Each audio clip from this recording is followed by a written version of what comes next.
Hey everybody, Geoff the editor here. Just a few quick notes before we get into this episode of Into the Fold. First of all, due to an unfortunate computer error, I lost my recording during the editing process. However, we were able to pull the audio from our recorded Zoom call as a backup, so you will notice a slight difference in my audio quality for this episode, but the show must go on. Second, we clarified the release dates for some of our appearances on other podcasts after this episode had already been recorded. So our episode of That Pretentious Book Club covering 6 of Crows will be coming out on Labor Day, which is Monday, September 5th. And our friend Julianna over at What's That Podcast tells us that she has decided to move our episode with her up the queue. So that episode could be coming out very soon. And then the last thing before we start this episode is that the conversation does include the topics of rape and sexual assault. So this is an official trigger warning for anybody who may not be comfortable listening to us talk about those things. Other than that, we appreciate your patience and understanding, and enjoy episode 7 of Into the Fold.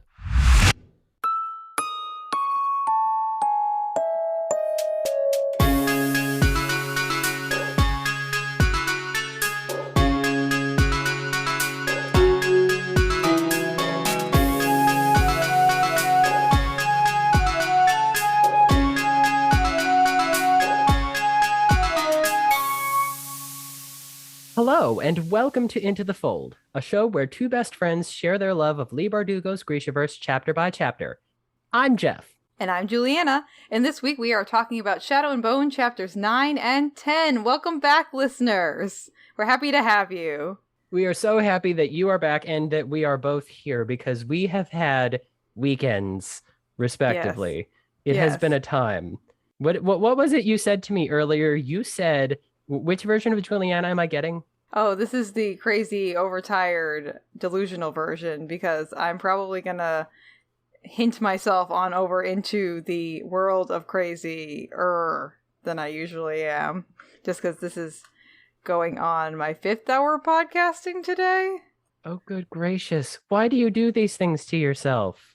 It's really not like that terrible. It's not as bad as the time when I was with Eric, and that was like my 9th or 10th hour podcasting at that point, and it was like 10 p.m. And I was I'm your friend. I'm not your parent. I have no authority over you. And yet I felt that scolding you for doing that to yourself was an appropriate reaction. Yeah, that was a wild day. I was surprised I was still awake at the end of the day. That was good. Fun times. Whereas I went to a concert, 2 malls. I just got back from a 7-year-old's birthday party. What is my life? I don't know things anymore. I show up at places and the things happen around me. It's how I live. How poetic, Geoff. Thank you. Okay. For anybody who is listening, if you have not read up to chapters 9 and 10 of Shadow and Bone yet, feel free to hit those 2 little vertical lines. That's the pause button. And you can come back when you have caught up to us. If you'd rather not, we have chapter summaries that are going to be coming so that you won't have to do the work of reading the book. Although, reading is what? Fundamental. And we would hate to deprive you of it. Mm-hmm. Okay, so first, let us hop on over to the news from the front. A bunch of fun stuff happened between the last time we were here and now. So we're just going to talk about what we missed since the last recording. Yes. So we want to wish Ben Barnes, our Darkling of the Shadow and Bone TV series, a very happy birthday. And also note that he has an album coming out soon. His first musical album that he will be putting out, which is very interesting. And I believe it's called 1111, if I'm remembering correctly. I can't wait to find out why. I don't know why. Maybe we'll be lucky and figure out why it's 1111. It's an intriguing title. There's a movie called 1111, but I highly doubt that he's writing an album about the same thing that movie was about. We won't get into that here. Yeah. We'll update all of you listeners on more of that as we come across it. But also something that happened while we were hanging out off the pod was National Waffle Day, which was the 24th of August. And we know all of you Nina stans out there, and us included, we were very happy to celebrate National Waffle Day And we would love to know if any of you celebrated with any kind of special waffles. I know I did not get my hands on any kinds of waffles, but Geoff, did you eat any waffles that day? I can't remember if I actually ate waffles on National Waffle Day or not. I did have waffles recently because, when you go out of town, you stay at a hotel. When you stay at a hotel, there's a breakfast. And when there's a breakfast at a hotel, they have those waffle irons that you have to flip over and then around and then back to figure out how to make the waffles. I usually get them right on about the second try. Oh, okay. That's a better track record than me. I'm usually very bad at them. So congratulations to you, Geoff, for being a better waffle maker than I am. Life is just simpler when Eggo makes the waffles for you.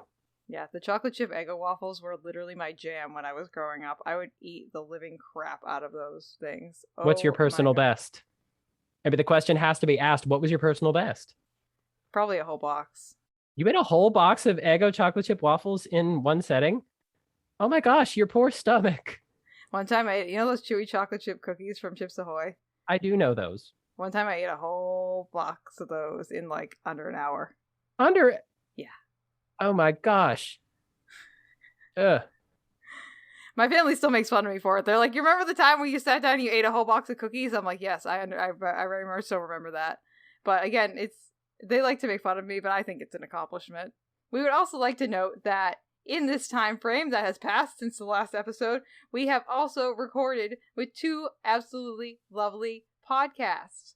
One of them is What's That Pod, where Julianna interviewed us about this podcast. The date that will come out is up in the air, but we will let all listeners know when that is coming out, so you can go give it a listen. And we also had a fabulous recording session with That Pretentious Book Club, which I will say, Geoff, was absolutely just so much fun. We had the best time with them. Yes, what a lovely pair of ladies, and we can't wait to do even more episodes and things with them, and look forward to having them on at least one episode over here at some point in the future. But that episode with them is coming out Monday the 30th, so as of this episode coming out, it would have been the past Monday that this episode is live, so you can go ahead and listen to it and hear what we had to say about Six of Crows. If you haven't read Six of Crows, then, listen at your own discretion, because there is spoilers all over that episode. Yep. Oh, wait a minute. I think I hear something. Do you hear that? Do you hear voices? I think I hear some voices. It's the voice of the people. So we took some of the things that we talked about in our last episode and we put them out to the listeners, and we got some fun answers back. The first thing that we asked them was, would you want to go inside the Corporalki workroom? Because as you will recall, I said I would not care to. And then Julianna made fun of me for being squeamish about not wanting to watch autopsies. I did. You did do that. I did. And you know what? There are probably people out there who say they want to deliver babies because it's what they want to do with their life. They feel like it's a noble calling, and it is, but they've never seen a baby being delivered. And then the first time they actually see it happen in person, they probably go, not to be insulting to the mothers to be, just that it's the kind of thing that you really can only be so prepared for if you've never seen it before. Yes, there should be a nice lead up to seeing that much guts all at once. Yep. But our friends at the Pretentious Book Club were on my side because they just said, hell's nah. Well, I had Bookworm Alley 93 saying, I'm a very curious person, so I would go. Probably would have nightmares after, but her curiosity is stronger. So you and I would each have people who would stand in our camps with us, Geoff. Very true. Very, very true.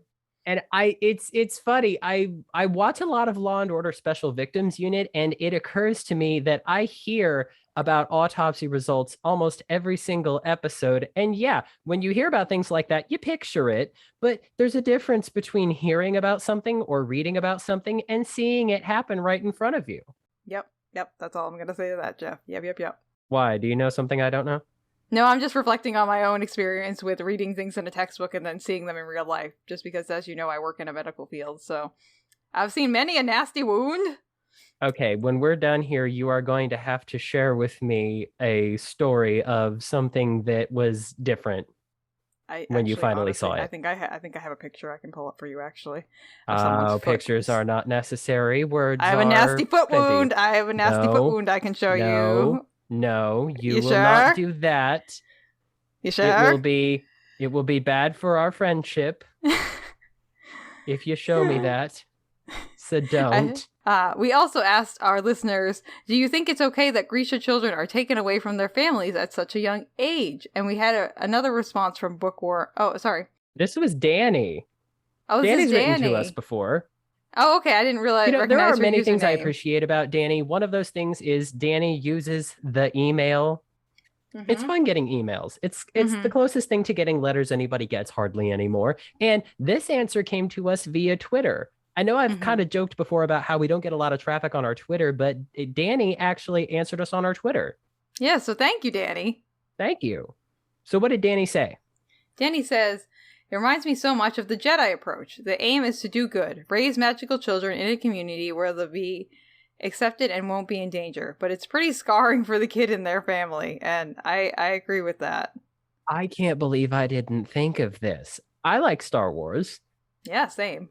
I mean, I've seen the movies more than a lot of the extra stuff, like the TV shows, and I haven't really read the books at all. But I mean, this is the Jedi way. So you show that you're one with the Force as a child, and then you're brought to the Jedi Temple as a youngling so that you can train to become a Jedi Master. Eventually, you're attached to a Jedi Knight to, become a Padawan learner, but you have to give up everything. You have to give up your family. You have to, obviously there are Jedi who have friends, but you have to leave your planet. Most of the time they leave the planet that they're even living on. Yeah, this is whole galaxies that we're talking about. Yeah. They're brought to the same planet to train how to be Jedi. No, we don't know that you can't ever see your family. We do know that they train you to let go of your feelings or to be mindful of them.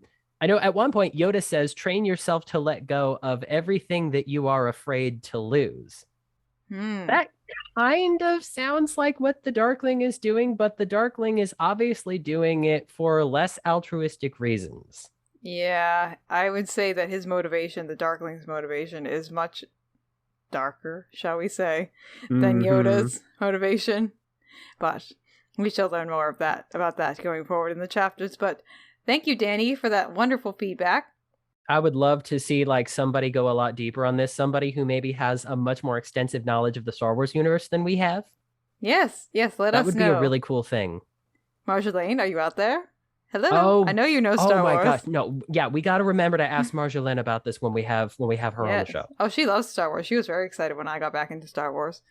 So, okay, our last bit of Voice of the People is our Grisha tally. So we have added 2 people to our Grisha tally. I count 3. Oh, I'm sorry. We added 3. I can't see words on a page anymore. Oh well, Julianna's going blind. So that's unfortunate because we use notes for this show. I know this is going to be a challenge for me. Yeah, I'll muscle my way through it, Geoff. Don't worry. So we added 3 people to our Grisha order tally list. We have added 1 Etherealkai. We added Jen. So now we are up to 6 Etherealkai. We added 1 Corporalkai, which was the Kelsey LP. And now we are up to 7. And we added, hooray, 1 Materialkai. So that was Allison. And now we're up to 4. So that makes 6 Etherealkai, 7 Corporalkai, and 4 Materialkai. And if you would like to be added to our tally, we would love to add you. So just let us know what your order is. And we hopefully by the end of the year, Geoff, we'll have a much bigger tally and we can gauge better how many of each order are out there. Well, we have 17 on our tally so far. Maybe by the end of the year, we'll be up to 30. Yeah. Let's get a better sample size, friends. Send us which order you are part of, and we would highly appreciate that.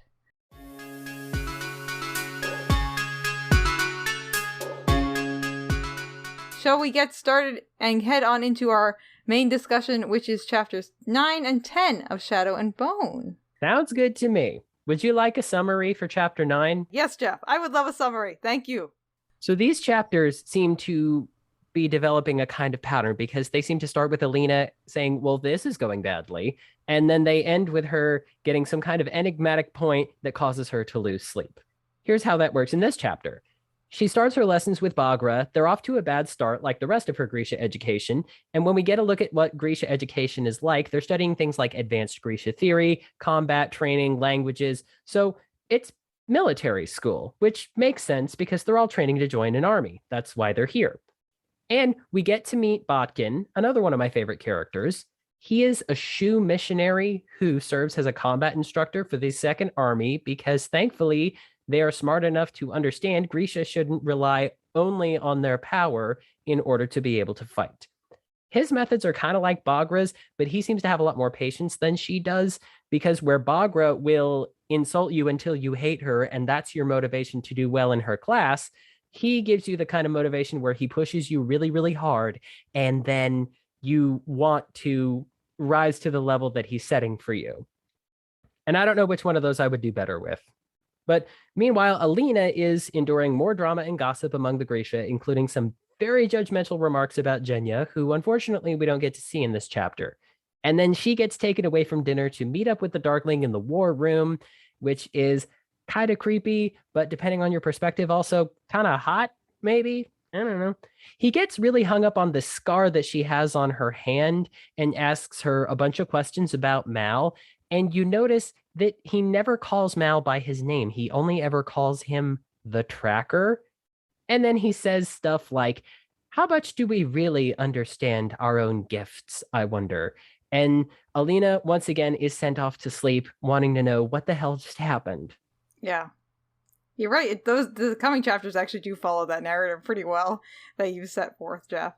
But this chapter, I definitely feel like at the end of this chapter, I left feeling the same exact way. We'll come back around to that. But I think maybe we should start the chapter discussion with one of your favorite characters, Geoff, which is Botkin.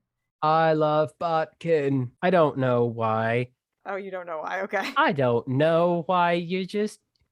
Because Botkin is, first of all, he makes everything crystal clear. He is going to get you to do what he's supposed to get you to do. He's not going to have any time to mess around. And this is military training.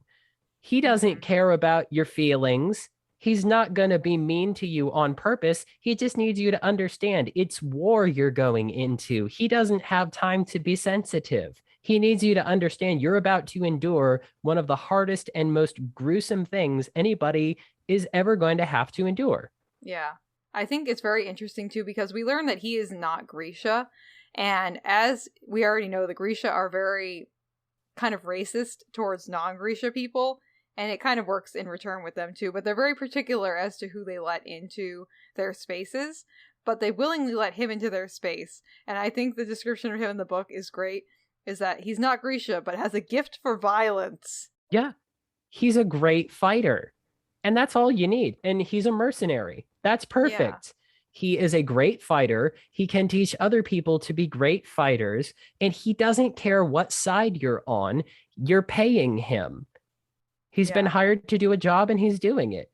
And this is our first encounter with him, so we have no reason to suspect this yet, but it's also possible, for all we know about Botkin, maybe he likes teaching kids, because I doubt he has a wife and family somewhere. So maybe this is like his version of having kids, because there's lots of teachers out there like that. They're like, oh, well, I never got married and had a family, so the kids at school are my kids.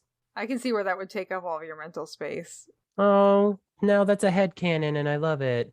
Oh, that's cute. That's my headcanon now. Well, because I feel like he trains these kids because he wants them to survive. He wants them to have the skills to be able to go out into the battlefield and come back alive.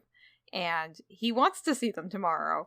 As much as he's putting them through hell by training them, he's doing it because he cares about them and wants them to survive by themselves. The way that they succeed or fail is a reflection on him. Because I've had people that I work with who are like that too, is that everything comes back to leadership. If the people who answer to you or that you taught, if they succeed, then you did your job. If they fail, then you failed at your job. Yeah, That makes sense. You want to put your best foot forward so that way your students can put their best foot forward as well and be an example of what your teaching can bring. Because just imagine that one year all of Botkin's students die or suffer terrible accidents, or the army just isn't doing that good in the combat side of things. They're going to go and evaluate to see if he's still qualified to teach everyone. Just like a regular teacher would get evaluated every year to see if they meet the standard qualifications. And if no one's doing good and he's not caring enough anymore, they're probably going to can him and go get someone else. Sure. And I mean, he's being paid by the royal family of Ravka. Yeah. We don't know how much money they have, but they probably have more money than your average Joe who might need to hire a mercenary. Yeah, this is probably a well-paying job, and I assume the lodging situation is probably pretty good as well. Probably. And it's better than being out there. Yes, it's better than being also, on the battlefield. He's Shu. They've mentioned that. Mm-hmm. And we don't know what life was like for him in his own country. Maybe he got tired of their and decided to come see if Ravka was any better. That's probably it. But so we meet Botkin in this chapter, but on our way down to meet Botkin, we see a few things. First we get some gossiping with our other friends who are kind of annoying at this point. Nina and you mean Nadia? Nadia, and yeah. Sorry, I've been reading Rule of Wolves. Nadia and Marie. And honestly, in both of them in the book are on this reread and my first reread, I find them super annoying in these books. Would be nice. I know we're still early on, but it would be nice to see them do something other than just gossip. They seem to be the catalyst for that. Like, they are here to remind you, yes, these people, because when you watch these things adapted for television, they always go super hard on that because that's the relatable drama. The drama of being in the Shadowfold and using power and fighting literal monsters, that's not exactly relatable, but the drama of teenagers having a crush on each other and wondering what other teenagers get up to behind closed doors and saying, well, I heard that this person, went down and got into a fight because they drank too much kvass. Stuff like that is relatable. Yeah. It's annoying, but it kind of grounds the fantasy into real life. Yeah. But the thing is, though, I feel like in the TV show, they actually really aren't that annoying, but I find them so much more obnoxious here. But that just might be because we're getting it from Alina's direct point of view here, and she definitely has a lot of snarky comments in her brain, and also out loud, but mostly in her brain, to say back to them. And I just really appreciate the way that Lee has written Alina and how sassy she is. I think it's she's got answers for everything. It's so refreshing to have such a sassy and on top of it and just snapping back female lead character, because I feel a lot of the time, especially in the YA that I grew up reading, the female character was very much so a wallflower in a lot of ways, and Alina definitely is not, and she speaks up for herself. And I find that an absolutely fabulous characteristic to have. I agree. Because she has, and that was what I said was one of the reasons why I loved Baghra so much, is that when she encounters Baghra, it's like she hits this verbal stone wall. She's up against somebody that she's not going to be able to just, sass off to. Because Baghra has probably been playing the sass game a lot longer than she has. Yeah.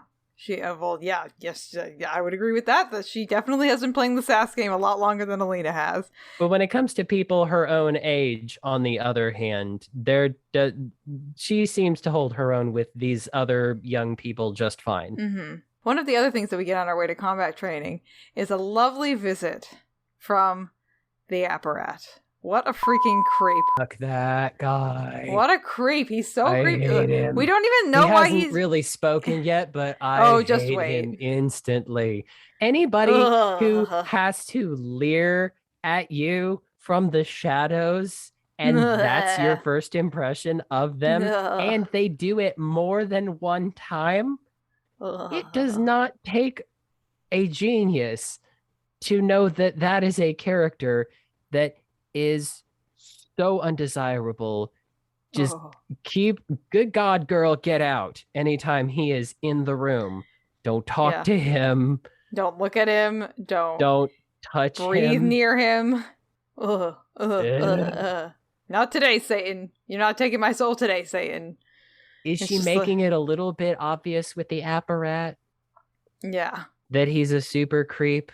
Maybe, then again, I think it might be a good thing that she's making it clear that this guy's a creep. Because there's plenty of people that we don't know what their real motivation is. We don't know what's going to happen with them. We don't actually know for sure what's happening up to this point with a lot of these characters yet. But with the Apparat, you get right away, this guy's a super creep. He's a super creep. He's super creepy. Yeah. But he is a creep, and we will get more of him in the coming chapters. Don't you worry. Just stick around, friends. I don't want. I know. So Nadia and Marie are being gossip girls. The Apparat is being a super creep. Botkin has no time for nonsense and combat training. One of the things that fascinates me is that they talk about learning languages. Yeah, they do speak about that a lot. We've talked a little bit about this in our earlier episodes about how we don't actually always know what language people are speaking until it clarifies that they've said something in Ravkin or in Shu or in Feared or what.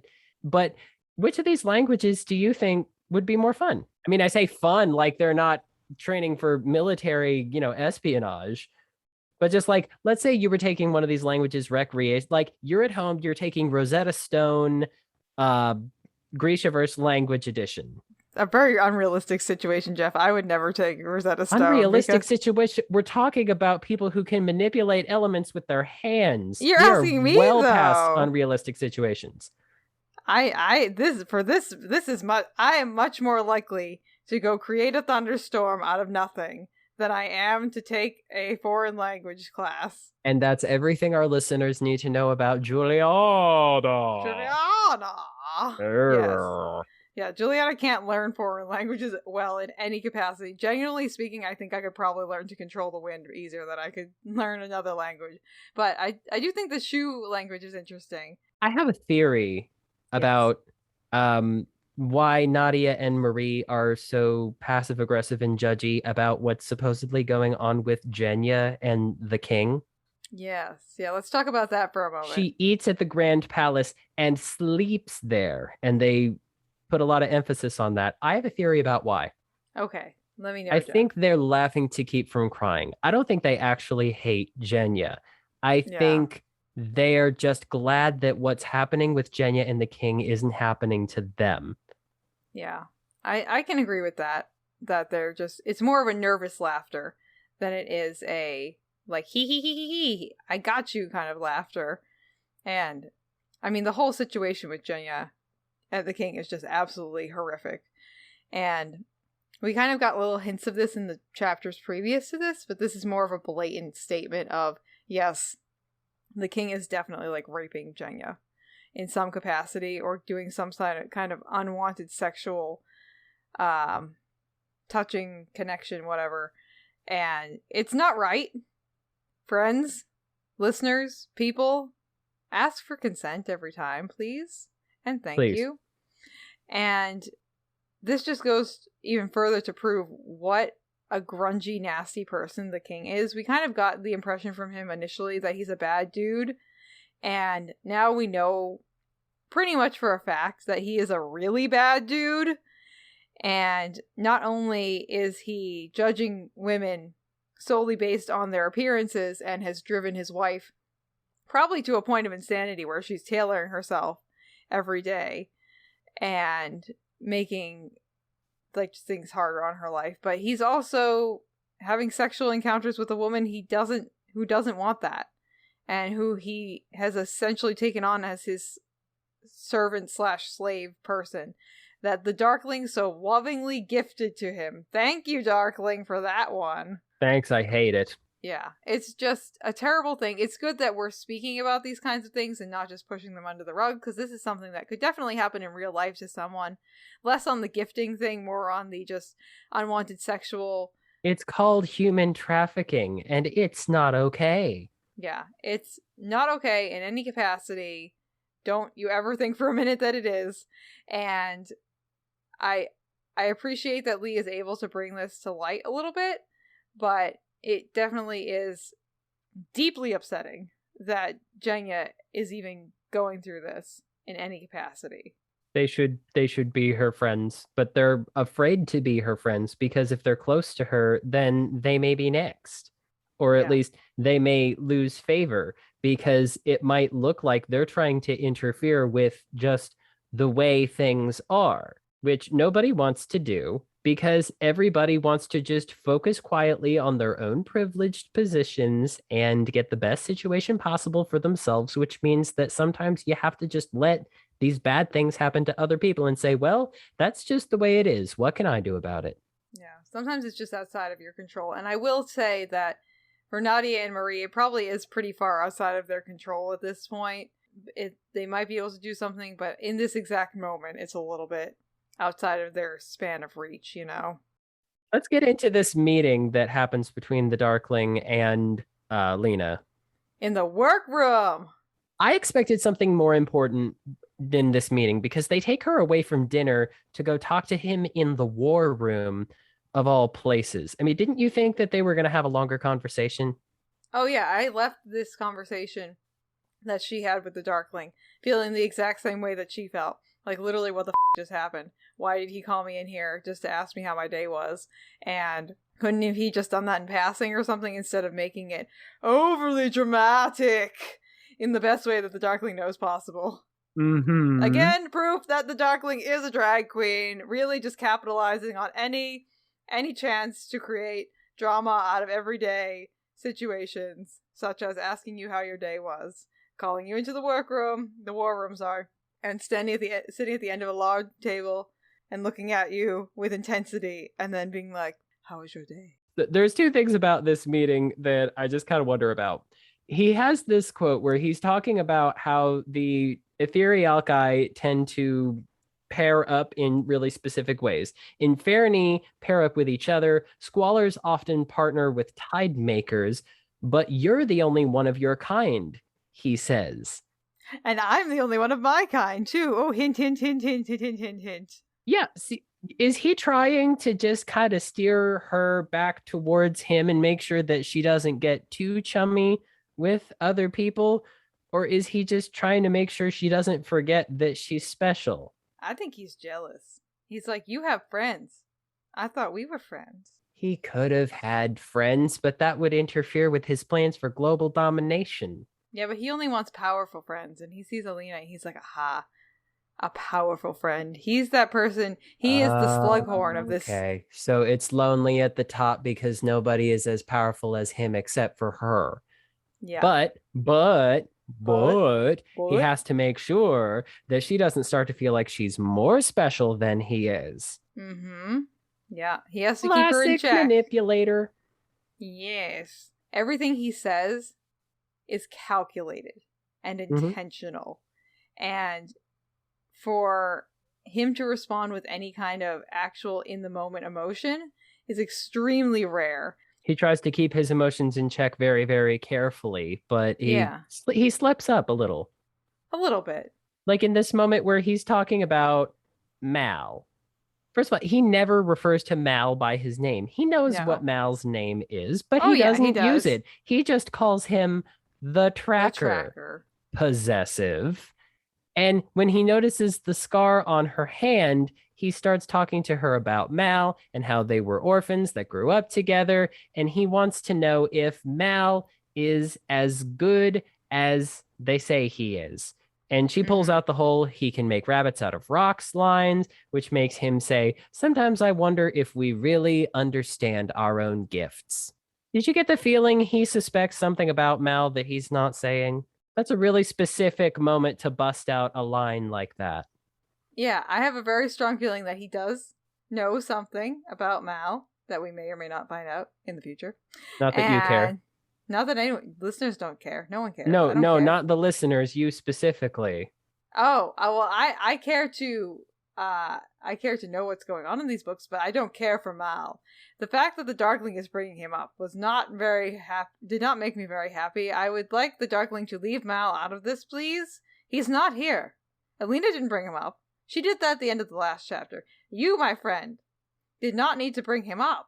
We can leave him I would here. think that you would be happy that he brought Mal up, not period, but the way that he did, because I think it's very, very clear he's asking about if Mal is as good as they say and talking about how people don't understand their gifts sometimes. He's clearly going to use Mal for something. And since he's being a manipulative abuser and a possessive person, he's definitely going to ditch Mal as soon as he's used him for whatever purpose. I just don't want to hear his name. He can be gone. Goodbye. So then if we just called him the Tracker the way the Darkling does, would that make you feel better? I mean, ever so slightly, but not really. Like if you put a percentage on it, what percent better would you feel? Like 25% better. I still 25, don't like him. Okay, so that's like a quarter. Yeah, 25% is a quarter. Thank you, Geoff. You're very smart. I know math. You do know math. That's all the math that I know. I've exhausted it all in a single sentence. But, math is hard. Math is hard, Geoff. Okay. So we talk about Mal, which you don't care for. No, I and don't. Then we go into another chapter where he's still not there. Yes, and let's keep it that way, my friends. So what does happen in the next chapter then? Take us into it. So chapter 10. It is time for Alina to study. Cue the studying montage. And even with all this studying, Alina still has all her issues. She sucks at the basic physical training, continued loss of appetite, and not getting enough sleep. Possibly, we learn, because she can't use her power. She also isolates herself and isn't hanging out with the other Etherealki, so they don't find out that she can't use her power. And she doesn't go on any of the outings per the Darkling's orders. He's not even at the little palace. He orders her not to leave, but he's not even there. He's not even hanging around. She continues to study, and then that slime ball, the Apparat, interrupts her and gives her a copy of The Lives of Saints, a children's book that all incoming Grisha students used to receive when they came to the little palace. He goes into this spiel about how the peasants revere saints more than Grisha because the saints suffer and Grisha don't. And then there's some ominous, "Oh, you're totally going to suffer and die, Alina," talk after that. So instead of Alina reading the book, she hides it in her drawer in her room and thinks about her past with Mal. No. She sent letters to Mal this whole time and hasn't heard back. And now she misses him so much. But I don't. The end. Hey, that's not what you wrote. It was close. What did you write? She misses him so much, but I don't. There you go. That's better. I don't miss him. Sorry. Is the passage of time starting to get a little fuzzy for you here? I mean, this happens in these kind of books all the time. It happens to me every time I read Harry Potter. They're like, okay, so the next couple of weeks went by and this, and this happened. And I said, well, you just in 2 or 3 sentences, you just could have spanned like 2 months for all I know. So how long is she here? How long has she been here? I mean, my best guess is like a week or 2 maybe at this point, because it doesn't seem like she's been here a huge amount of time at this point. I wouldn't say like months and months. But she just talks about doing things again and again and again and them not getting any easier. So you're probably right. Probably about that long. Yeah, because she, that would give you enough time. If you tried something once every day for 14 days, you would feel very frustrated if you're not making any progress in any capacity and Baghra keeps hitting you in the head. You think she hits everybody as much as she hits Alina, or is it because she knows that Alina is the sun summoner and she's just trying to get her to do it? I think she has higher expectations for Alina, but I also think she's hitting other students, which is abuse. And we don't do that. Nope. Not a good thing. But now, we didn't really talk about this in the last chapter, but Baghra is a living amplifier, as is the Darkling, probably unrelated, and as are the Grisha examiners. So, do you think they just, if you're a living amplifier, can you amplify any Grisha power, and they just, take for instance the Grisha examiners, the ones that show up at the orphanage. Do you think they dress according to a certain order because they have an affinity for certain orders and they can only amplify those? And that's what happens? And if that's the case, well, if that's the case, then do they still have to go through the same Grisha training that everybody else does? Because if you're a living amplifier, that seems like something that they would spot early on. Am I right? Yeah. I would assume you would still need to go through the same training because you still need to be able to master your power, and also having that physical ability that Botkin is teaching is something that's irreplaceable by just having an innate talent for amplifying other people. But I assume that you actually might be sequestered or kind of sectioned off from the other Grishas? Because even as a kid, I'd love to know. Yeah. Because you'd I have mean, to it would be know. a small thing. It's just, I can't help but wonder. Because it's a very specific area of the small science, being able to amplify other people's powers. Yeah. Interesting. Because I imagine even if you're a kid, if you're holding someone's hand, and as a kid, you're just holding that other friend's hand because you're like, oh, this feels nice when I hold this person's hand, because you feel like a little like warm buzz inside of you almost. And then you go to use your powers and you blow the living out of something because you've been holding your friend's hand and you just didn't realize it. I feel like that could be kind of dangerous. That would be a rough date. Yeah. That's a rough date. Oh. But definitely an interesting point, Geoff. I think I didn't even think of that, so I think that's absolutely fabulous. Poor lonely Alina, unable to go out and have fun with other people because again, the Darkling is trying to introduce her to other people and then yank her back and say, no, no, no, no, no, you can't go have fun and friendships and do things that other people do, except this time he actually has an ironclad excuse. Somebody has already tried to assassinate her and very well could again if she goes outside the walls of the little palace. Yeah, I agree with that one. It's definitely a control move, but also an actual safety move in this case. Yeah, and it's not entirely necessary, though, because as you pointed out, she doesn't want the other Grisha to know that she's struggling to use her power. So she's keeping herself away from them anyway.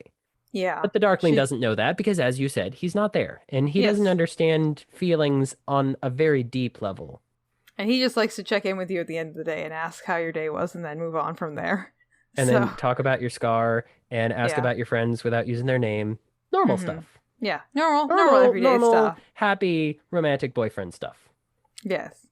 So Alina does a lot of studying. She is feeling very inadequate, and honestly, I don't blame her because she has like 16 or so years worth of studying to make up in like a couple of weeks. How would you expect someone to retain all of that information? I would be so overwhelmed if I were her. I would be crying in a corner every single night, just being so overwhelmed by everything that is going on. So good for her for showing up the next day and keep going on with her life at that point.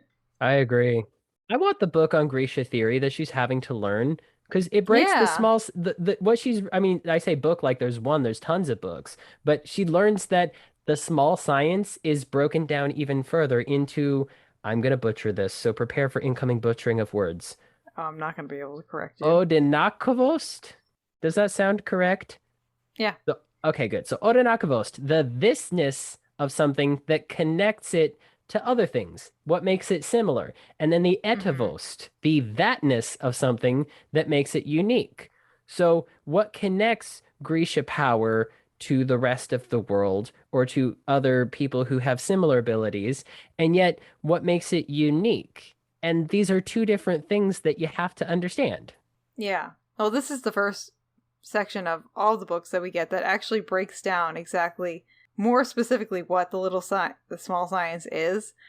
And I don't know, I just, like Alina, I find this very interesting because it does leave a lot up to interpretation, and it does leave a lot of room for things to be in a gray area, I would say, with certain things. Because these rules are very broad. Yeah. So it leaves a lot up for interpretation. I would like to read that book. There's a lot that would probably go over my head, but then again, if you start these things at a younger age when your brain's a little bit more spongy, then maybe it's a little easier. You think maybe Alina is just more of a visual learner and less of a book learner? I'd say she's probably a visual learner and more of a tactile learner too, because she is our map maker, and that's a much more tactile and visual skill. So I would say that given her skill sets that she already has, that possibly doing and writing out things would be a better way of learning for her than just reading them in a book. But speaking of books, Geoff, we also get a nice book. Go ahead and talk about him. Yes, we get a book. I actually just read this book. It's a real book. You can buy it, friends, if you'd like to buy The Lives of Saints. I have that book. It's a great book. I love that book. It is a good book. That's not why I'm making this face that our listeners can't see. Geoff is looking very distressed right now. Geoff is distressed because we have to, every time, I'm going to try not to become this person every single time he comes up, because he comes up a lot. He's such a fucking creep. He is awful. He is literally like just the devil incarnate. But we get the Apparat. He greets Alina in the library and gives her the book that is supposed to be given to all the young Grisha, but for some reason they don't get any more. And he says some really lovely lines like, "It's so important that we are friends. It is so important that we are friends, Alina Starkov." Oh yeah, much better. Such a creep. He is such a creep. And then he goes into this whole dissertation about how Grisha, like the normal people look up to saints because the saints have suffered, and that Grisha don't revere the saints because they don't suffer. And Says him. And people don't revere the Grisha because the Grisha don't suffer like the people do. They don't appear to suffer the way the people do. Yeah. Having read The Lives of Saints as the actual book outside of this book, wow, Apparat, that is a hot take. Let me give you that one. And I don't agree with you, but we'll get more into that later on. And he is just such a creep. And then he goes and he tells Alina that you will... Oh, go ahead, Geoff. Say you will suffer more in your Apparat. The Grisha do not suffer the way the saints suffer, the way the people suffer. But you have suffered, haven't you, Alina Starkov? And I think you will suffer more. That was lovely, Geoff. Thank you. I hate him so He's much. so terrible. Ugh. I got cramps reading that. Just imagine someone coming up to you in a library and being like, "I'm glad we're friends. Have a book. You will suffer." And you're like, "You smell like a gravestone." I will be coming out of the shadows every time I'm going to talk to you. Don't worry about it. It's a thing. I mean, accurate. Barf. Very accurate. But it's disgusting. And the Apparat is a grimy, nasty, gross, nasty person. We don't like him. Hate him. We don't like him. We And do I can not tell like you- him. We don't. I can tell you what, up until now, I don't like him, and going forward, I still don't like him. I'm going to enjoy talking to you about this last point in this chapter. Just every time Yes. it comes up, I love the look on Every your single face. chapter ends with Mal. Why does every chapter end with Mal? The last 4 chapters have ended with Mal. I don't want it. I'm not here for it. I don't care. She goes to bed and she's like, her last thoughts for the day are like, "I am wishing I was with Mal," and I'm like, "No, you're not. Don't." She's writing don't letters need it. to him, and No, she's not stop. hearing anything back. Well, that means he ghosted you, my girlfriend. So let's just move forward. He doesn't like you enough. We already saw that. He came to you to tell you he was going to go bang Zoya. And then it was like, "Peace out." You left him. He's gone. He said goodbye. And then Okay. just take this as Okay. a warning sign. My dude, Yeah, hi. my dude, Yeah. you said a thing, and I, as much as I hate doing this, I have to correct you. Oh, okay. What did I say? You said that he has not been answering her letters on purpose. Well, let's just say, Geoff, that the listeners don't know that yet. Well, so this is you speculating. Yes, this is Julianna speculating. So as of Well, this according moment, to you, he is Yeah. not answering her letters on purpose. That's what you're thinking? in this chapter specifically, yes. This is what I was thinking on the first reread. I suppose Reader. that up to okay. Now I know that I'm trying really, really hard not to be hashtag Team Mal because honestly, I'm not. That's not what it is. I just think that if you're going to dislike people, you should have a good reason for it. Like, I think the fact that somebody is leering at you and always comes out of the shadows to talk to you, and the fact that they smell like all the time, those are reasons to not like somebody. I still don't know if we have as many reasons to not like Mal. No, we definitely That being don't. said, okay, it's okay. I can accept that it is one possible explanation that he is ghosting her and not answering her letters on purpose. Mhm. Yet, As of this chapter as of specifically, this Jeff. chapter, it is also possible that he is not writing back to her because the letters aren't getting there. But why would that be? Because think about it. In the last chapter, the Darkling, who is pulling all the strings here, we're agreed on that. He's in control here. He won't use Mal's first name, not even his last name. When he talks about him, he just calls him the Tracker. Yes. Do you think it's possible that he's keeping those letters from getting through somehow? I think that is a very good possibility, Geoff. So we have two. Mm-hmm. Either Mal isn't writing her back because he doesn't want to. He's not getting the letters. Is there anything we're missing here? Or is it as simple as one of those two things? Or they could just be getting lost in the mail. Because I don't know how reliable the Robkin mail service is, genuinely speaking. So, but yes, I think those are our two main theories as to what is going on here. I will say also that it would be nice if some of the other chapters going forward did not end with feelings about Mal. I have the feeling that coming up soon, things are going to start to change. I have she's in that the little feeling palace too. now. She's understanding her power a little bit more. She's getting into her education. So there has been kind of a pattern with these last few chapters, but I have a feeling that soon it's going to change. Because things are going to start to really, if you look at where we are in the book, we just got through chapter 10. We're about halfway through. Oh, yeah, you're right. Wow. So we're coming up to, like, if we were looking at an arc, we're getting to the top of it and things are going to start to literally go down. Oh, wow. I didn't realize how far we are along in the book already. Well, I know. Okay, so any final thoughts you would like to share about the end or beginning or middle or any portion of chapter 10, Geoff?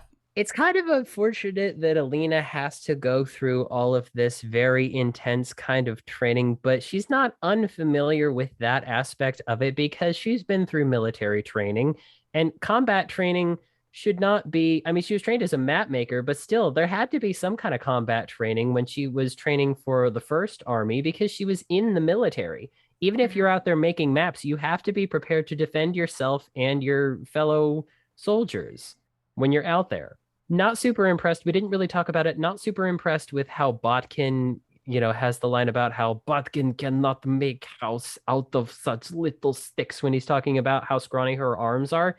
Yeah. It borderlines body shaming to me. Yeah, this is one of those things that I've heard some people in military service talk about as the difference between how things were back a few years ago and how things are now, is that drill sergeants are, as I understand it, still supposed to be very, very intense with you in your training, but they can't insult you and physically assault you in order to make their point. Yeah, I think that this point, too, that line also serves as a good visual for us to see that Alina, at this point during the story, is still very weak and small, which is something that will come more into play as the next chapters roll through. Yeah, that's not going to continue for a whole lot longer. We're going to start to see a change in Alina. Yeah, a good one. And I can't wait for that.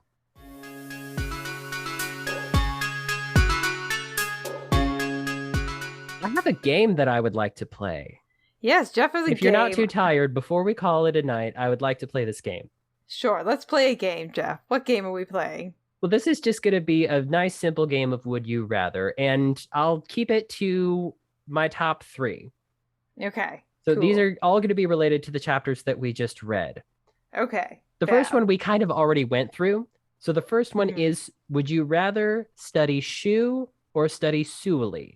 Ooh, I think we're going to go with Shu, because that was the one that's very close to the Chinese language, and I prefer the Chinese calligraphy. I think it's absolutely beautiful, and I'd love to be able to learn how to do some kind of Shu variation on that. I think that'd be really cool. It's interesting to me that you picked that one, because Suoli is, I think they talked about in the chapters about how Suoli is a language that would be more useful if you're going out west and spying, versus if you were, the people who are studying Shu are more likely to have to do things like transcribing government documents. So you would rather transcribe documents, or you would translate, I should say. So you would rather translate documents than have to communicate as a spy. I don't know how good at being a spy I would be. So translating documents would probably be better for you anyway? Yeah, I'm not like the most subtle and or coordinated person in the entire world, so I think that probably... Really? You would never know! No. No. No, you're good on your feet, I thought. You Yeah. run marathons. You're good on your feet. There's a big difference between running a marathon and like actually being physically coordinated. No, they're the same thing. Okay, fine. But I will stick with what did I say? Shoe? Shoe. Is that what I said? Shoe? Yeah. Yeah. Okay. Okay. So, would you rather do combat training or study advanced Grisha theory? Oh, combat training. Definitely combat training. I could definitely, like we just mentioned, use the coordination skills training. And I like physical activity. So I think that I'd very much so prefer to be in combat training than be reading a book, even if it means I get beat up. I'm with you on that. I love reading, and I wouldn't mind theoretical work. It's just that I would rather do something physical that involves being up and moving around. Yeah, same. Like, I think of theoretical work, I think of being in indoors in like possibly an artificially lit area. I mean, obviously, we know that they don't have electricity in this universe. It's one of the things that makes them kind of feel like they're in the past more so than the future. Yeah. So they're probably only reading by candlelight. So that too, I would rather be outside doing something. Yeah. Get some fresh air, you know. Yeah, in your lungs. In your lungs. Just like that. Thank you for demonstrating breathing. Now we all know how that sounds. Now this last one is one that I came up with just for fun. Okay. Would you rather go on a road trip with Baghra or stand in line behind the Apparat at Starbucks? Oh, road trip with Baghra 100%. There's no way I could stand behind the Apparat at Starbucks. That would be awful. Plus, his order is probably something absolutely ridiculous. And I would just end up slapping him across the face when he came to the counter to order. He's going to have like a weird conversation with the barista. And then you're going to have to awkwardly stand next to each other by the counter while you wait for your order to be called out. So he's going to be trying to talk to you too. Whereas Baghra is just going to get cranky and whine about being old and her limbs are sore. And are you sure you know where you're going, girl? I told you should have taken a left at Albuquerque. Because Albuquerque exists in her universe. Oh, definitely, 100%. I definitely feel like she is the character that would be able to grow on me the most too, and by the end of it, we would be friends. She would still be low-key verbally abusive, but we would be much more friends than we were at the end, whereas the Apparat, I think I would probably just kill if that was the situation. Because... Why don't you just make it easy? Just make sure that you order piping hot coffee, like take the lid off when the order comes to you. Yeah, just throw it at him. I mean, I don't know if that'll kill him, but... It'll scar him for long enough. If he's even human. Is he alive? Actually, we don't know. No. You know what? Don't do that. If you're going to kill him, you better make sure that you go for the boom headshot, because if you scar him, you're just going to make him worse, because then he's the martyr. He obviously loves them. I was going to say that he gets to be a saint. That. Absolutely horrific. Horrific, yeah. Plus the smell. Just the smell of being behind the Apparat in the line at Starbucks. Woo! Ugh. No one needs that. Never. Yuck, yuck, yuck. I gotta say, I predicted here for myself which answers you might choose. I didn't say why. I just had a feeling, and you picked all the answers that I thought you would.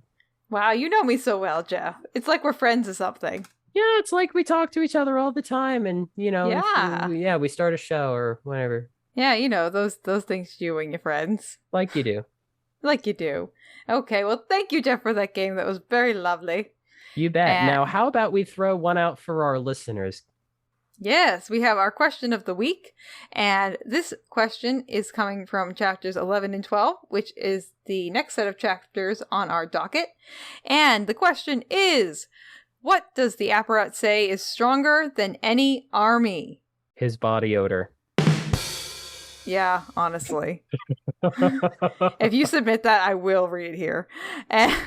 It's already been... Oh, trust me, it has been or read. The library is open.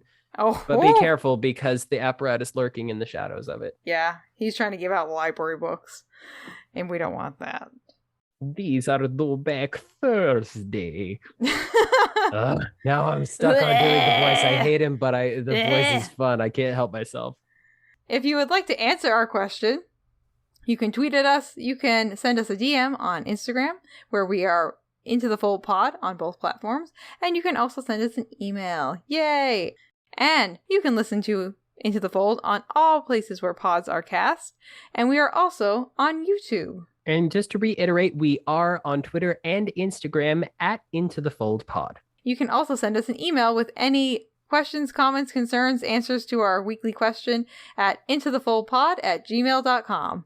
And if you are listening to us on Apple Podcasts and you want to do something to help the show, if you could leave us a rating and review, that really helps us out. We'd love to read them. And if we get any positive ones, we'll read them on the show. And if you would love to do us an even bigger favor and tell someone you know to listen to the podcast, we would absolutely love you even more than the Apparat loves being creepy. So, until next time. See you in the fold. Yay! Yeah! Yay! Yeah! Yeah!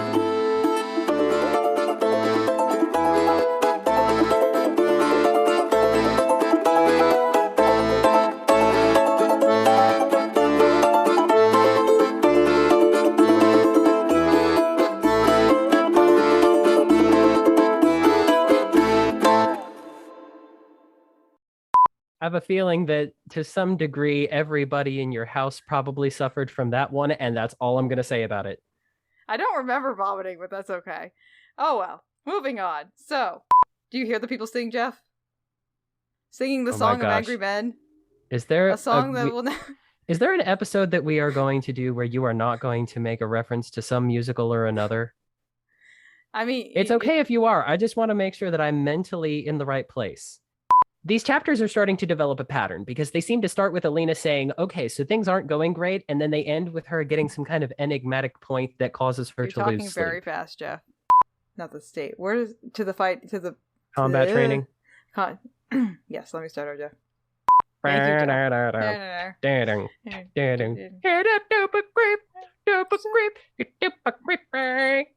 Work. I'm sorry, he said what? How was your day? One more time. How was your day? I don't know why I love that. She has bad lessons with Baghra. She sucks at... Oh, I was like, what is that noise? It was a studying montage. You asked for it. Yes, it's our studying montage. Peasants love their saints. They hunger for the miraculous, and yet they do not love the Grisha. Why do you think that is? The Grisha do not suffer the way the people do. We're doing 9 and 10. This is what we're talking about right now, Geoff. Okay, this no, 10. I'm sorry. Well, it says next time Shadow and Bone chapters 9 and 10 in the doc. It does? Oh, it does. Oh, yeah. Oops. I wrote that.